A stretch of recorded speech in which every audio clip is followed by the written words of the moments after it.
Estimados alumnos, hoy vamos a comentar la lógica borrosa, uno de los presupuestos de la contabilidad social. Uno de los problemas que se presenta siempre cuando hablas de contabilidad social y sobre todo de contabilizar o poner valor monetario a actuaciones de no mercado es ¿y esto cómo se puede hacer? ¿Cómo se puede poner a algo que no tiene precio un valor? Pues resulta difícil. Indudablemente es un concepto que a priori nos resulta complejo. Sin embargo, el procedimiento que proponemos es el mismo que se sigue en contabilidad para el valor razonable. En primer lugar, si tuviéramos alguna forma de cotizar en un mercado activo o de valorar a través de un mercado activo, se valoraría. Normalmente esto no ocurre en el valor social específico de no mercado, porque si ocurriera iría por, digamos, el valor de mercado y ya lo tendríamos ese dato. Pero sí que podemos tener un mercado no activo para el mismo bien o servicio. Esto, por ejemplo, ocurre cuando hacemos un análisis del valor aportado por la vivienda pública a los usuarios. Existe un mercado de vivienda, además con muchos datos, etcétera, donde se puede calcular de una forma sencilla el valor que le otorga a ese usuario la vivienda, digamos, en las condiciones en que la facilita la entidad pública. Entonces, bueno, cuando esto es posible, porque existen datos de mercado, este es el mecanismo y el procedimiento de análisis. Es verdad que, pero esto ocurre lo mismo cuando se analiza un activo a través de valor razonable, no existe un único valor, existe un rango de valores, que ahora veremos, donde hay unos valores razonables, con un límite inferior y un límite superior. ¿Vale? Hay, lógicamente, otros casos en los que esto no es tan evidente porque a veces no existen refrendos claros de mercado. Entonces, bueno, pues hay que recurrir a otras técnicas de evaluación no soportadas en información de mercado. A veces en información de costes, a veces información de lo que está dispuesto a pagar una administración pública o alguien, digamos, que se considera representativo de lo social, etcétera, que sería la búsqueda de proxies que permitieran atribuir un valor a el output generado por la entidad. Como hemos comentado, esto no nos va a dar un valor concreto, sino un rango entre un valor o un límite inferior y un límite superior, que es lo que vamos a denominar o para lo que trabajamos con el concepto de lógica difusa o lógica borrosa.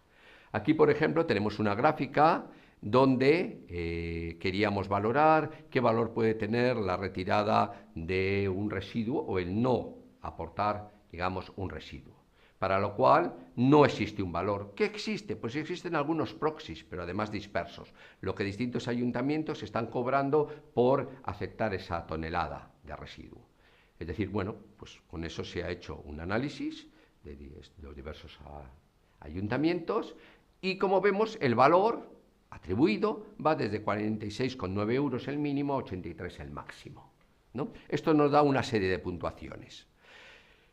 Habida cuenta que hay dos puntuaciones, como son muy extremas, hemos cogido las puntuaciones que siguen en este caso la normalidad, el gráfico de normalidad de Gauss, y hemos situado un límite en torno a los 50, el límite inferior, y en torno a los 70, el límite superior. Parecería que este valor tendría un rango entre un límite inferior y un límite superior. Ese sería el valor razonable dentro de una interpretación difusa del valor.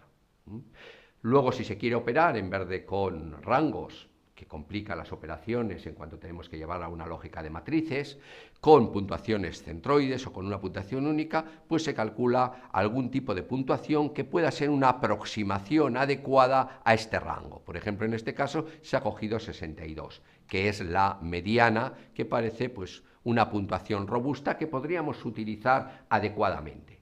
Indudablemente, también se podría utilizar con la justificación adecuada cualquier puntuación que estuviera entre el límite inferior y el límite superior.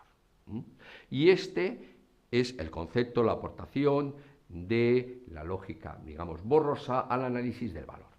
Por otra parte, del valor social. Por otra parte, esto no es ajeno a la propia valoración en el ámbito económico-financiero. Esto es algo muy normal. Vamos a poner como caso la valoración del Corte Inglés.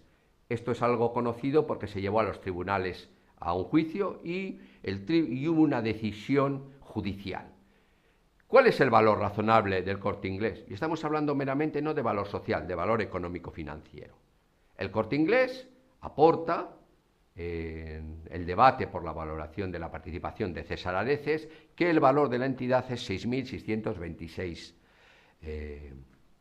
millones. Sin embargo, César Areces considera que el valor de la entidad es 17.886 millones. Ambas propuestas las respaldaron dos equipos liderados por los catedráticos posiblemente de más prestigio en el país.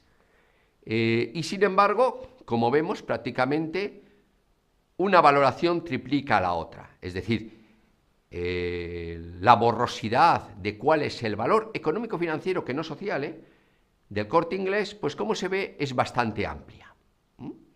Desde un límite inferior de 6.626 millones a un límite superior de 17.886 millones.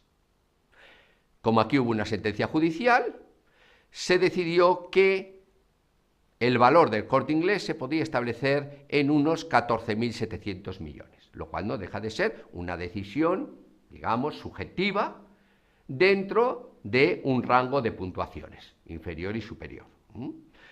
Bastante alejada de la puntuación a valor contable que daba el Corte Inglés. Este ejemplo real, la foto es de César Areces celebrando, digamos, el resultado del juicio, lo que nos indica es que el mecanismo de valor razonable aplicado al valor social no difiere mucho conceptualmente del valor razonable en la contabilidad económico-financiera. Sí que es verdad que en algunos casos los límites pueden ser mayores y puede haber todavía una borrosidad mucho mayor. ¿Por qué? Porque faltan datos, porque no se ha trabajado sobre el tema. Y esta sería la aproximación al valor, digamos, o a la lógica borrosa en la cuantificación del valor social. Muchas gracias a todos por la atención y el seguimiento del módulo.